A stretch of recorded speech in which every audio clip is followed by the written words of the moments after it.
Uh, yeah. Good evening, everyone. This is Pradeep, Ambassador of Change from GETI. And right now, you're on our disruptive education platform, provided to us by our mentor, Dr. Sunita Gandhi. On this platform, we have met with and interacted with more than 1,600 educators from India and all over the world. And this evening, we have for you Ms. Aya Badr. She's the academic manager of Winglish from Damietta in Egypt. She's from Egypt. And she has a teaching experience of 6 years in the English language. As mentioned earlier, she's the founder and the CEO at Teachers College and the founder and academic manager at Winglish. And she has a Cambridge Educational Management Certificate plus Cambridge Delta Candidate, Cambridge Train the Trainer, Cambridge Teaching English Online. She is also an IDP, IELTS teacher training program, the OET teacher training program, the Cambridge Teaching English Online, the LTTC, How to Teach IELTS, and LTTC TEFL. And she will be speaking to us today on teacher development and teacher well-being. So good evening, ma'am. Thank you for being with us, and over to you, ma'am. Thank you so much for the introduction, and I'm really happy to be with you. All right, so hello everyone. I hope that you're doing all right. Okay, Mr. Pradeep, could you please display the presentation? Thank you so much. All right, so for today's event, we're going to be speaking about teacher development and well-being. A lot of the people care a lot about teacher development, or some call it professional development, but we always kind of overlook teachers' well-being. So we care a lot about doing our job the best we can, and we care a lot about developing ourselves and performance in a classroom, but most of the time we forget that we need to take care of ourselves, and because this is a big factor of how we can stay on track and how we can keep developing in a healthy manner, and that's why I prepared today's presentation.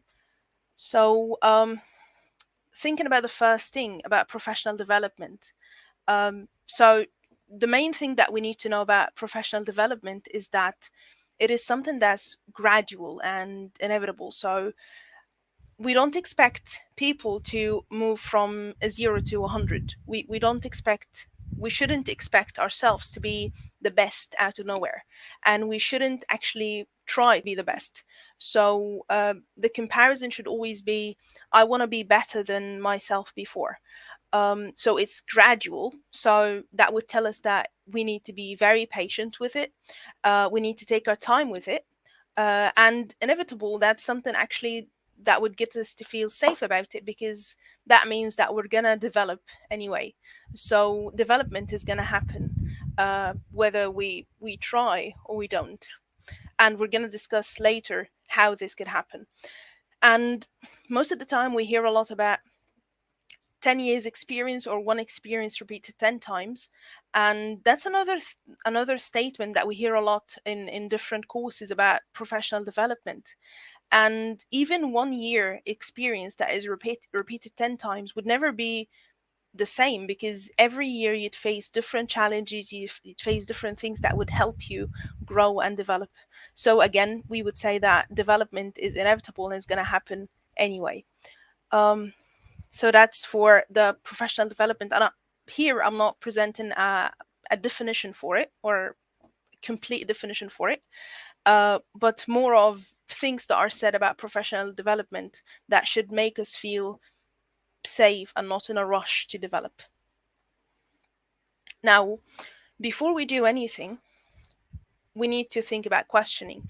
And as teachers, most of our roles in the job is to ask the right questions at the right times to the right people.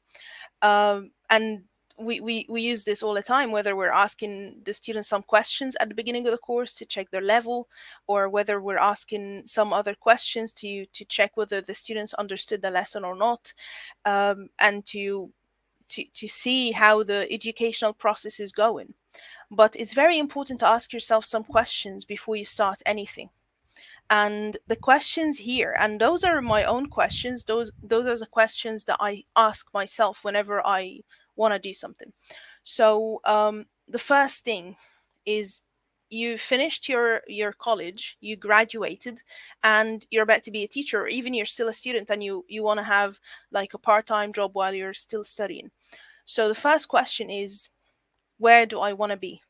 So where are you headed? That's very important. And I'm actually going to give you like 2 seconds for each question to think about what you want to do. You can write this in the comments, or you can just write it down in a notebook. So think about it. Where do you want to be? What do you want to achieve?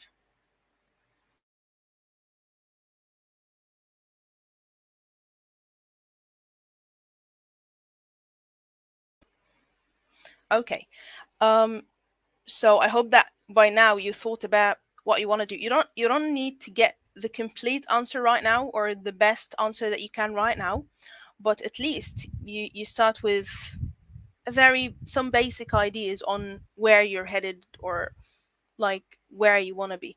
Now, after this, all of us want so many stuff, but we should ask ourselves why we want to be there. Why do we want to get this?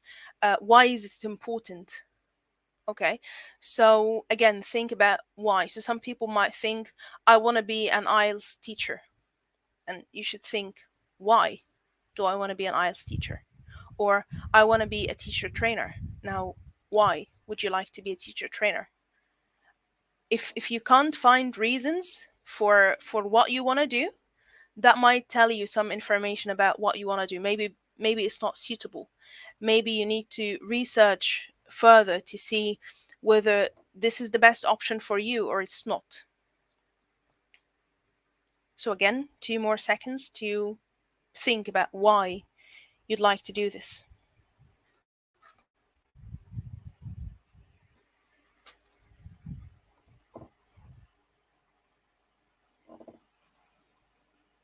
Okay, so of course 2 seconds are not enough for you to write or to list the reasons that you have to do something, but at least it would give you at least 1 or 2 reasons right away.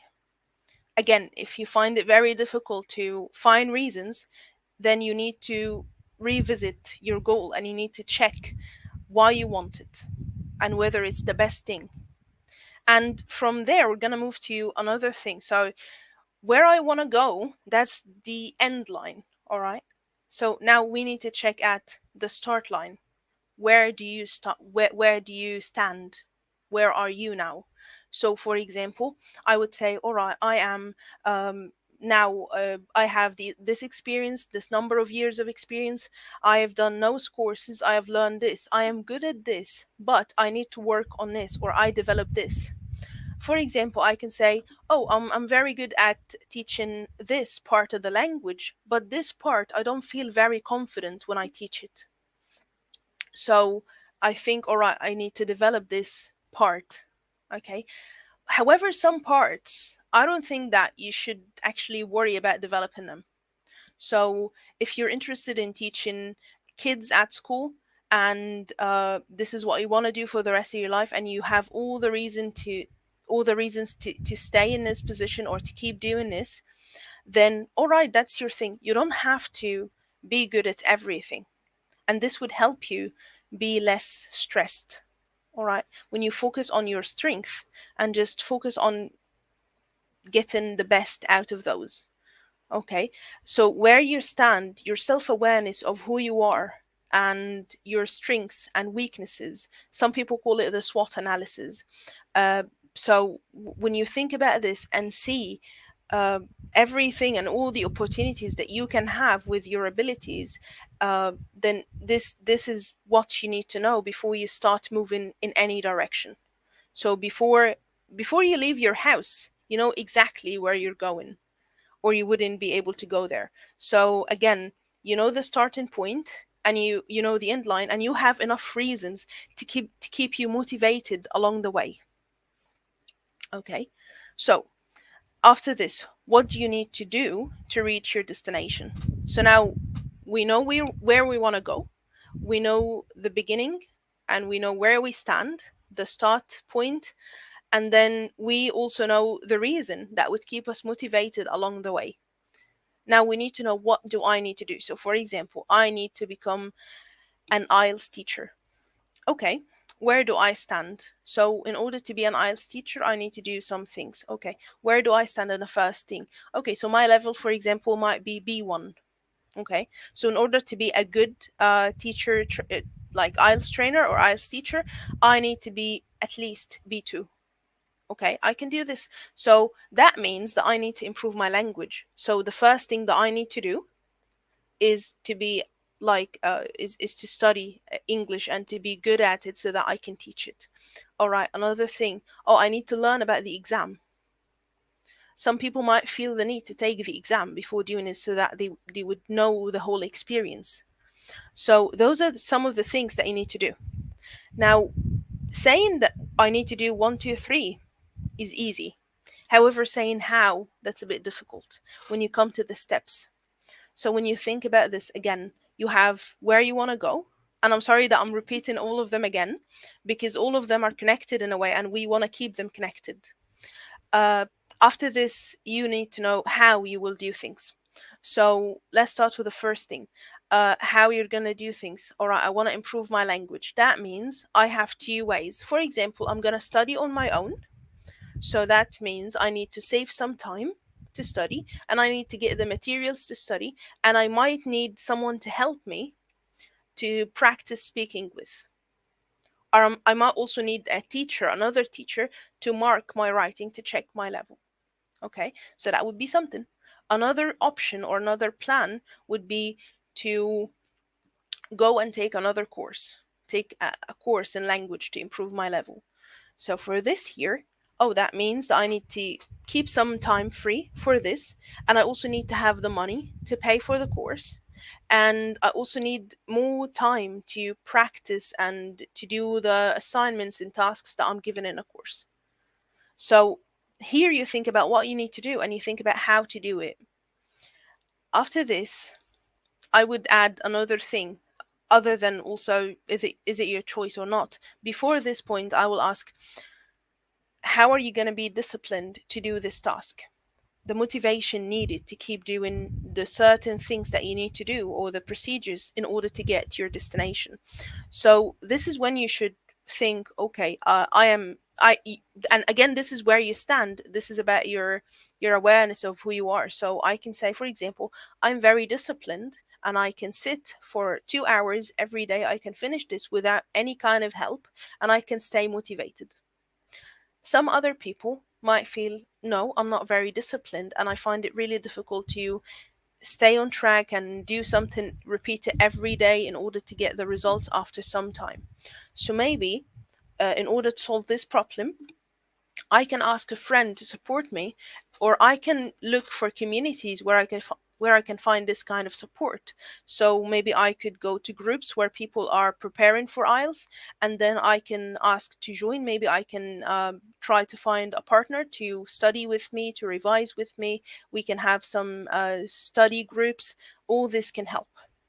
So again, you can't decide any of this unless you know yourself very well. So you need to take your time, think about it. It's not going to happen really quickly, but it's going to happen. So you're going to get where you want to go, but you need to understand all those things and you need to stay motivated. Now, the last thing, and I just wanted to highlight it at the end of this slide, is it your choice? Is it your own choice, or did social media choose it for you? And I guess that a lot of the people watching this would agree that uh, social media has been very stressful lately. Like you check social media and you find so many people doing so many courses, and you feel, all right, I'm very late. I need to finish so many things. I have done nothing.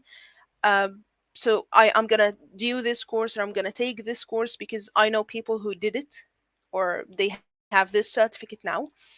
And sometimes this could be good to just go for it and do this course, and sometimes that's not the best option, because this is not the best option for you. This is not the suitable option for who you are, where you want to go, and where you stand, and your abilities. So maybe you need other stages before this, or other steps before getting to this point. So be careful when it comes to this, or keep your motivation in check. Don't let social media be the only reason keeping you motivated.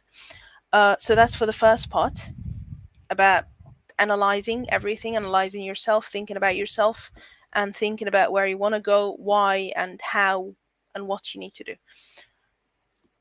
Now, in this part here, actually, I chose this kind of dialogue from a story to show you that development is actually inevitable. It's going to happen anyway. So I'll leave like 2 minutes for you to read it and think how this is related to your professional development. How is this similar to your professional development? So 2 minutes for this one.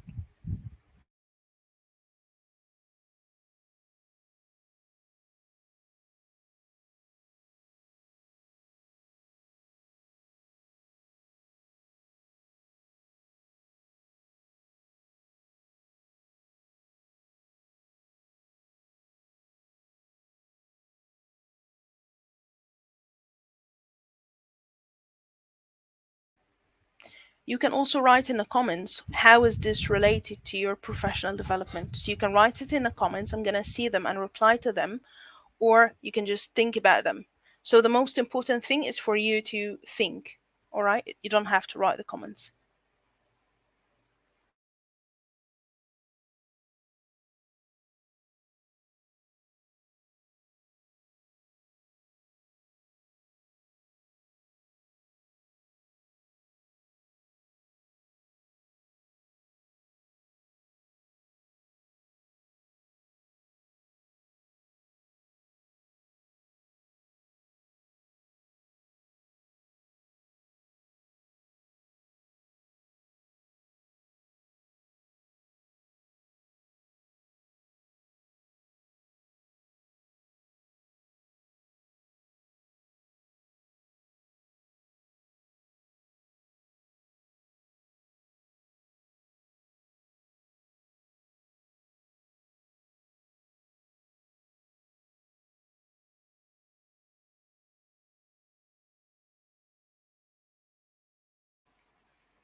All right. I hope that you're done with this by now. So again, for this part here, it's very important for us to look carefully at this line, which is, if you only walk long enough, you're gonna get somewhere. So you're gonna develop anyway, and you're gonna get somewhere. But the question after this, the way I'm going without thinking, is it gonna lead me to the destination that I wanna reach or not? That's very important question. You might be one of those lucky people who would just try walk in any direction, and then they would find, all right, I'm happy with the results. I'm really grateful that I am here now, or what I am happy where I am now, with where I am now. And so you could be this one of those people, or you could be one of those who would think after some time that I shouldn't have done this. I should have taken my time, thought about it, and then decided where I wanted to go. Or maybe you would reach the destination that you wanted, and then you'd think, this is not what I wanted. I wanted another thing. So again, thinking, taking your time, planning your steps ahead before anything, without any influence from any other place or any other source. This would really help you get to where you want to be. Okay, so now thinking about development. So we can develop in different ways. So we can develop without noticing, and most of the time actually this happens. So you would be working on a project, and by the end of it you meet some people, and then they tell you, we feel that you're a bit different, we feel like you're more aware of this, or you can speak in a nicer manner, or your accent has got better. So all those things, you might not be aware of them. So that's why we say development is inevitable. It's going to happen whether we try to get it or we don't. But again, is it desirable development or not? So another two things about development, we develop in two different ways. So one of them is when I seek this kind of development. So when I, for example, reflect on my own practices in a classroom, and I say, okay, I'm good at this, I need to work on this. And I start working on the areas of weaknesses, and I keep developing them. So in this case, I am the one making things happen. I am the one making a change.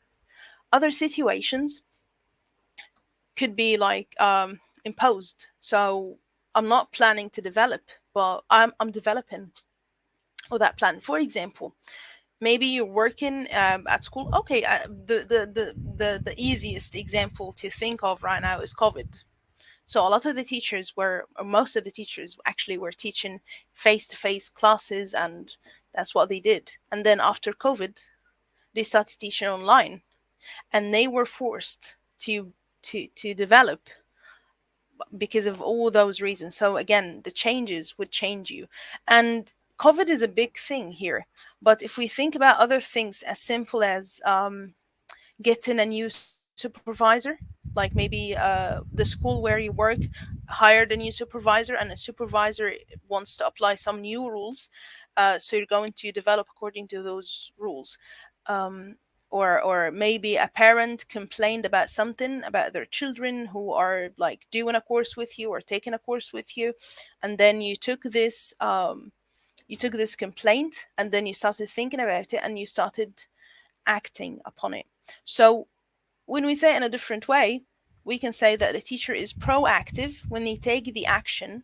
Before anything, they decide to take the action, or when a teacher is following a reactive approach. So things happen, and then a teacher would react to them. So sometimes the teacher is the hunter, hunting opportunities or courses or development opportunities, or the teacher is hunted or being hunted. And this is when we as teachers try to adapt to different changes or difficult situations in our jobs. And this would tell us that as teachers we can develop in our day-to-day life, in our day-to-day jobs.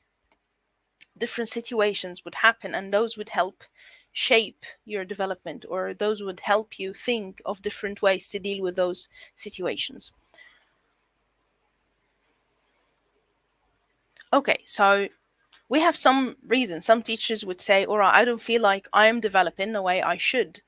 And I would say that this is because of some reason. And actually, some teachers, unfortunately, wouldn't be aware that they're not actually developing the way they should. So maybe they're developing, yeah, but at a very slow rate. And sometimes they're not aware of it, and sometimes they are. And sometimes when they're not aware of it, it's because of their attitude. And sometimes they're actually aware of it, but they're not trying to exert any effort. And this is again because of their attitude. So a teacher should be open minded, willing to listen to different and new ideas.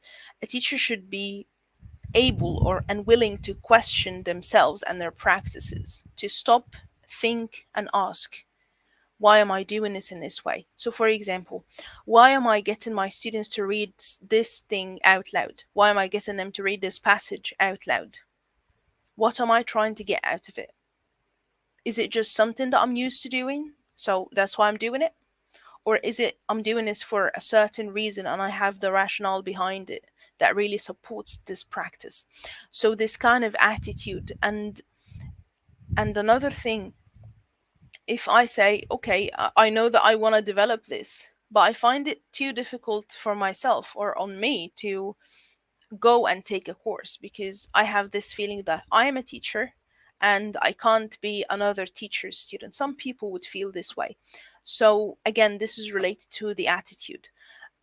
So you might not be developing because of your attitude, and you need to check it. And that happens to almost everyone. Okay, another thing would be colleagues. And as much as I love having coworkers and people that I work with and colleagues, sometimes some of them would cause a problem, or would be a factor like hindering my development. And how could this happen? The first thing is colleagues could be the source of support. They could support you. They can give you new ideas. They can challenge you. They can try new things that you didn't try before or you haven't tried before, and they would like challenge you to try them, and this would get you to develop.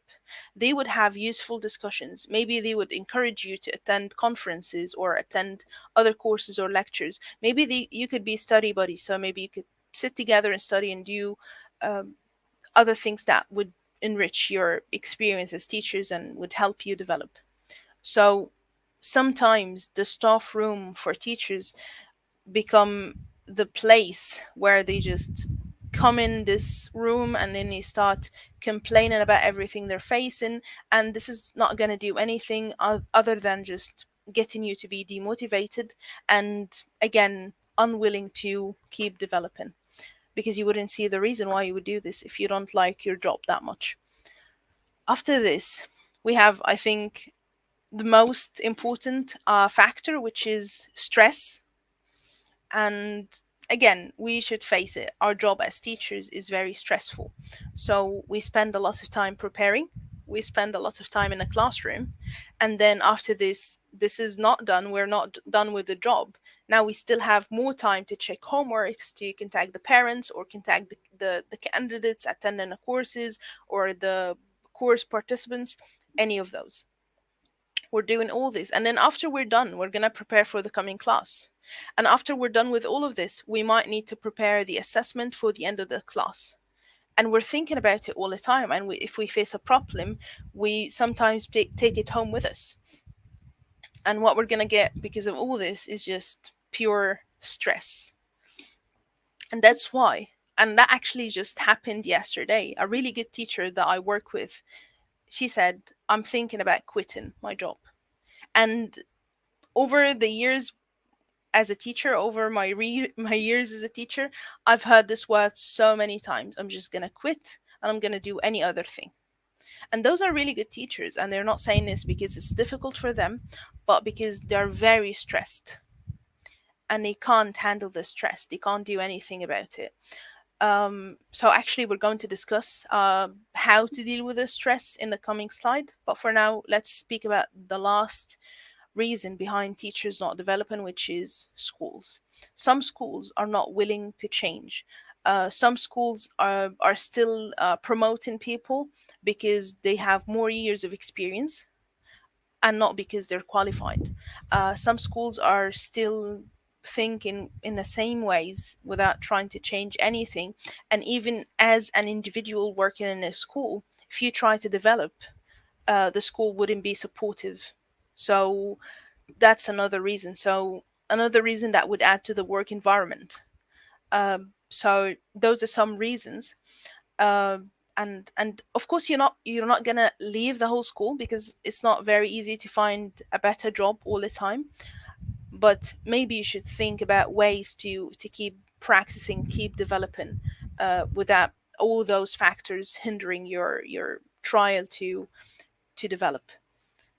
So okay, before we move to ways to avoid stress, we'll be speaking about linking teacher development to self-development. And again, this is also about stress.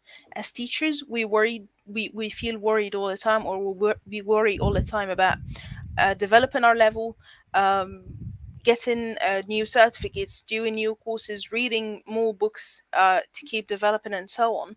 And then when we start a class and we're trying to tell the students something about ourselves, we can't find anything because it feels like we're spending our whole lives in at school and then preparing for school and then marking the homework and then preparing an assessment and then preparing for classes again and then working at school. So it just it's difficult to do all this. So this is when we need to think about balancing life, our own lives, and work. And when we say, we don't say work life balance, we say life work balance. So life is comes first when it comes to this. And the students are also interested in you as a person, as as much as they are interested in you as a teacher or the way that you teach. So if you're not a nice person, they might not be interested to get to know you. Maybe they want to see more of you as a person or as a human being. Maybe they want to relate to you on a personal level. So that's why you need to just leave some time for yourself. Take care of yourself. Okay, so here are the things that we can do to handle stress. So the first one, and this is when it comes to our way of thinking. So never use your brain to remember things. So for example, somebody said, I want to have a meeting with you after 2 days. And you say, okay, I'll see you after 2 days. And you don't write it down, you just try to remember. This is going to cause you a lot of stress. I heard a really nice saying a while ago, and the person was saying, our brains are made to generate ideas, to come up with great ideas, but not to keep things. So, yes, we need to memorize some things, some important things for life, but we can't try to memorize every single thing in our lives. That's very difficult and it's very stressful. And that's why a lot of us would feel that, okay, there is something that I must have missed something. There is something that I'm trying to remember and it's very difficult, because it's not your brain's job to remember every single detail that you face every day. So that's why you need to keep writing it down. Another thing, learn about your productivity manner or pattern. So, for example, I could be one of those who would sit for 3 4 hours, finish everything all at once, and that's it for me. Maybe other people need to get many breaks while they're working those number of hours or this number of hours. So maybe they would work for half an hour and then they would take a break and then they would do another thing. So it's very important not to compare here, because you'd find, oh, okay, I have this colleague of mine and she works 3 hours or 10 classes, whatever it is, 10 classes back to back, and she's not exhausted or anything. All right, that's her productivity pattern. She might be facing other problems, or she might be really good at dealing with her stress. But maybe for you, it's not. This is not the case. So you need to understand your productivity pattern, and then you try to work accordingly. There are so many channels that discuss those topics, especially the productivity ones, and I'm gonna share them on Facebook, maybe right after this interview or presentation, if I may say. Okay. Another thing, the third tip here, which is use time blocking. And for this, I wrote leave work at work. So don't be available all the time. And I was just saying this yesterday again. So don't be available all the time and use time blocking, which is like, you start the first thing. All right, when it's work, when you're teaching a class, you don't pick up the phone to reply to messages from your friends. You don't answer your phone when it's work. But then when you're doing other things in life, maybe you're cooking a fancy dinner for your family, maybe you're going out with your friends, you're hanging out with them, maybe you're spending some quality time with your siblings, watching TV or doing anything, just reading a book, chilling, doing nothing. So again, that's a time block, and you should treat it the same way as work. So when you're having your own personal life, you're enjoying yourself, don't just pick up the phone whenever somebody calls you. There should be time for this. There should be a time block for this. Or you feel that you're drained, you're exhausted, and you are available all the time. And eventually you'd feel, I'm so stressed. Why am I so stressed? It's because you're available all the time. So leave work at work. Make sure that if you don't have classes the whole day at school, so you can do something like, okay, I have, for example, I work for 8 hours at school and I only give 5 classes. So that means I have 3 more hours or 3 extra hours where I don't do anything. I know that this is not the case in many of the schools, but hopefully this is the case for a lot of the people watching this. So if you have those hours that are free, try to get some of the preparation done during those hours, so that when you go home, you're actually home and you're not still at work. It's not like you're physically at home, but you're still thinking about work, or you're still worrying about things at work. To give yourself the time to relax. I know that this tip took a lot of time, but it is very important, and it really changed my life when I started doing this. And you can do this easily by telling the people you're working with. I know that some things might happen, especially if you're working at a language center, and then you have classes maybe in the morning and in the evening, and things might happen. So you can tell them, or the students would ask you any questions at any time. So you can tell them, all right, I'm available from this time to this time for only 1 hour. So if you have any questions, I'll be only available at this time to answer the questions. So again, time blocking. After this, break big tasks down to smaller ones. Again, we said we have different productivity patterns. We have different people performing at different levels. And you need to understand your productivity pattern, but you also need to break the task. So don't say, I'm going to evaluate the whole curriculum of a certain stage at school, or I'm going to design a complete course right now. That's not going to happen. So you need to say, all right, I want to achieve this. This is my end line. And here I am. I have nothing prepared, and I want to prepare 10 units. So that means, all right, I can prepare them over 5 weeks. So every week I can I can be very productive and design 2 units. So you need to break them down to smaller tasks. And another thing that would really help you with this is using timers. So to manage your pace at work, so you don't get distracted. You don't just leave work and do another thing and then come back and find that work is not done because nobody was doing it other than you. So maybe you should try the Pomodoro technique, and this is kind of a timer with a countdown, and you can just play it next to you on the laptop or on the phone. And whenever you check it, all right, I still have 10 more minutes before my first break or my second break, and then you take a break. And this leads us to the common point, which is take breaks because you need them. You need to feel this kind of reward and this is another thing that we're coming to again. So we're discussing 2 points at the same time. If I'm doing something, then I'm exerting effort, and that means I need to take a break to regain my energy again and recharge my energy again, and then keep going.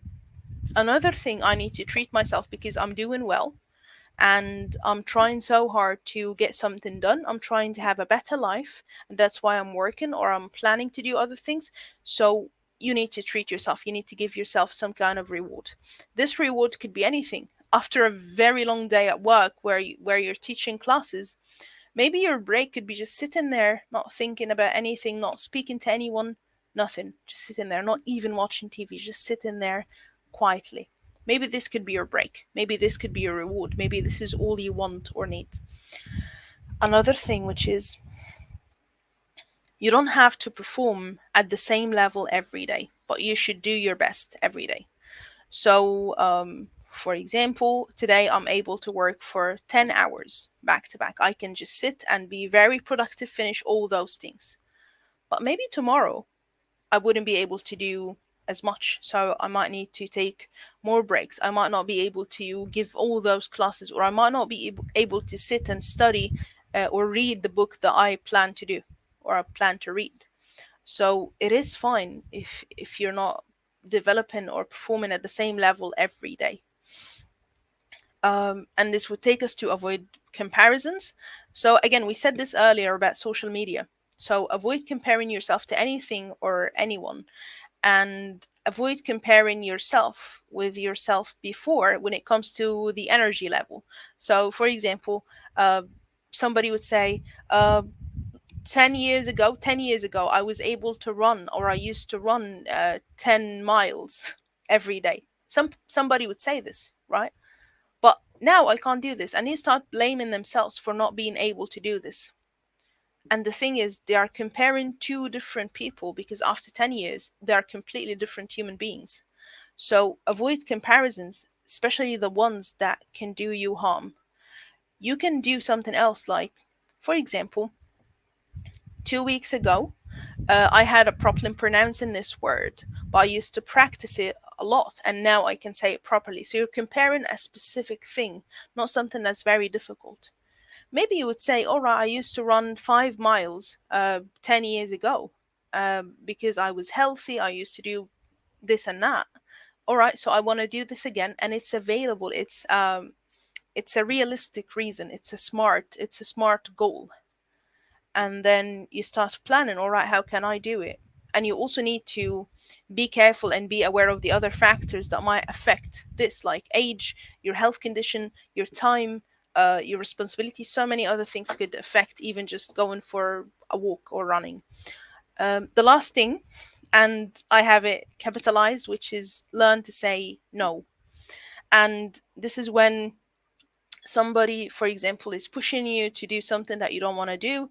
Somebody's insisting on calling you or texting you or getting you to do a task that is not suitable for you at the moment. It doesn't have to be difficult. It could be just maybe tedious, and you don't want to go for it.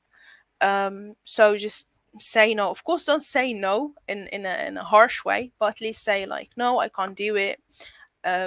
Or I have other priorities, and so on. Another thing related to saying no is you shouldn't feel the need to give reasons why you're saying no. If you're saying no, it's because you have some reason. So you don't have to share some personal information when you say no, so that the other person would understand that you're saying no, or I can't do this task, or I can't take this extra class because I have this and I need to do this. You don't have to just say all this. This is a bit difficult, and it needs some time to get used to it. Getting used to say no, I can't right now, I'm busy, and that's it. I don't have to give more information. So those are the tips to overcome stress. Of course, those are not everything, but I'm trying to keep it short as much as I can. And from discussing all this, and because I am a teacher and I know how difficult it is to cope and keep going with all the stress that we have, whether from different organizations, comparisons, or social media. This is why I started two different businesses, and one of them is called, or two different organizations. One of them is called Teachers College, and in this one we deliver sessions and support teachers. So we support teachers, we deliver some lectures or some interviews for free for all teachers to attend. We also provide some courses for them.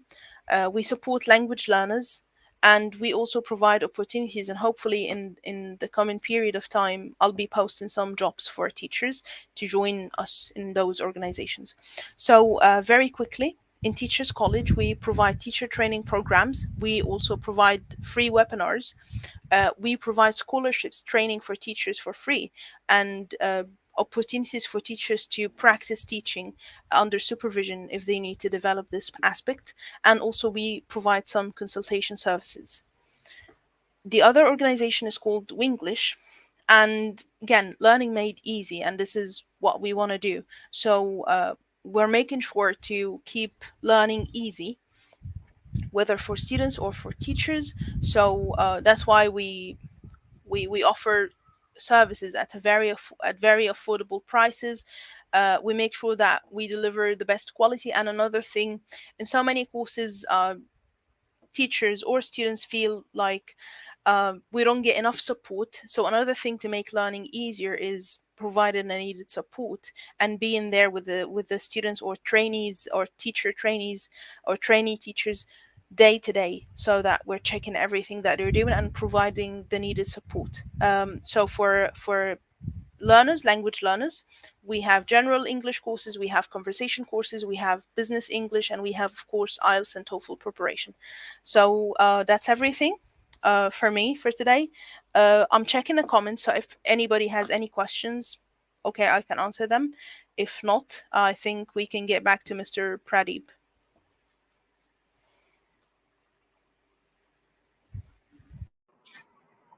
Thank you, Badr ma'am, for that talk on teacher development and teacher well-being.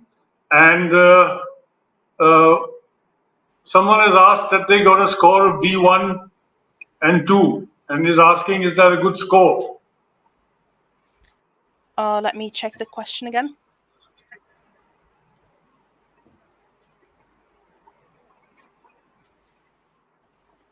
The score of B1, 2, probably in IELTS.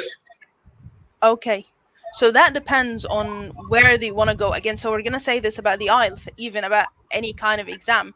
If I want to get somewhere, I need to know what I need. So, for example, I'm applying for a job as a teacher at the British Council. So maybe I need to get 7.5 academic IELTS. So I need to know what I need to get. And then I need to check where I stand and see how much effort I need to put into achieving this. Okay, and Mr. Ahmad Amin suggests that sleeping well is one of the factors to bust stress. Yes, I would completely agree to this. So thank you so much then, and good evening, everybody, and goodbye. See you again tomorrow. Thank you so much, man. Thank you, Mr. Pradeep. Thank you.